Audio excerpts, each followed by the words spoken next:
মাছের গায়ে হলুদ লাগানো হয় মাছ কড়া করে বাইজা খাওয়ার জন্য।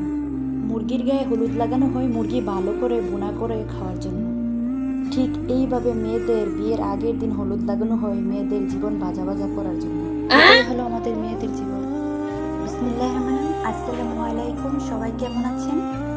সকালবেলা টাটকা টাটকা মাছ নিয়ে আসছিল, সেখান থেকে মেয়ে বলতেছে সেখান থেকে নাকি আস্ত মাছ বোনা খাবে, তাই চলে গেলাম মাছ বোনা করার জন্য। প্রথমে আমি মাছগুলো কেটে ধুয়ে পরিষ্কার করে নিয়েছি, তারপর এটি হলুদ লবণ মরিচ দিয়ে ভালো করে মাখিয়ে ভালো করে ভেজে নিয়েছি। তারপর একটি কড়াই বসিয়ে দিলাম, তার মধ্যে দিয়ে দিয়েছি পেঁয়াজ দিয়ে ভালো করে ভেজে দিয়ে দিয়েছি রসুনটা দিয়ে ভালো করে কষিয়ে তার মধ্যে দিয়ে দিয়েছি সব রকমের গুঁড়া মশলা দিয়ে ভালো করে কষিয়ে তার মধ্যে দিয়ে দিচ্ছি টমেটো কাঁচামরিচ। সবগুলো মশলা ভালো করে কষিয়ে তার মধ্যে মাছগুলো দিয়ে ভালো করে কষিয়ে রান্না করে নিয়েছি। পরিমাণ মতো ঝোল দিয়ে ভালো করে ডেকে রান্না করে নিয়েছি। এই তো প্রায় হয়ে আসছে, দেখতে যেমন সুন্দর হয়েছিল, খেতে খুব মজা হয়েছিল।